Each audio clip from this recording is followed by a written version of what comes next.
পূর্ব বর্ধমানের জামালপুর এই বিধানসভা কেন্দ্রটি শাসক দল তৃণমূলের দখলে। 2011 সাল থেকেই জামালপুরে জয় পেয়ে এসেছে তৃণমূল কংগ্রেস। এসআইআর লাগুর পর এই বিধানসভা কেন্দ্রের ছবিটা কেমন চলুন দেখে নেওয়া যাক। মোট ভোটার 2,17,577, আর এর মধ্যে এসআইআর এর বিবেচনাধীন ভোটারের সংখ্যা 13,822। 2021 বিধানসভা নির্বাচনে তৃণমূল প্রার্থী অলোক কুমার মাঝি তিনি জয়ী হন। নিকটতম প্রতিদ্বন্দ্বী বিজেপি প্রার্থীকে 17,971 ভোটে পরাজিত করেছিলেন তৃণমূল প্রার্থী।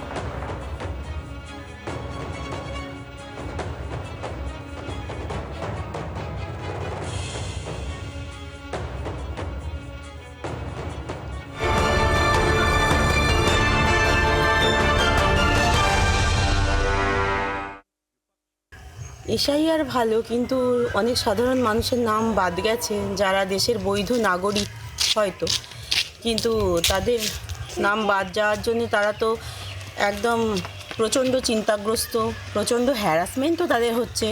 তাদের যে কাগজপত্র জমা দিতে বলা হচ্ছে সেই কাগজপত্র তারা জমা দিচ্ছে, তখন বলা হচ্ছে যে কাগজপত্র ঠিকই আছে, পরবর্তীকালে আবার দেখা যাচ্ছে যে তার নাম আসছে না।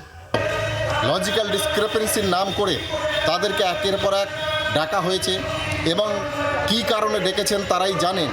কিন্তু আমার বক্তব্য, লজিক্যাল ডিসক্রিপেন্সি থাকতেই পারে, নামের ভুল এদিক ওদিক হতেই পারে, কিন্তু সে একজন ন্যায্য ভোটার। তার ভোটদান থেকে বিরত করবার জন্য যে অসাধু প্রচেষ্টা চালানো হচ্ছে তার তীব্র ধিক্কার জানাচ্ছি।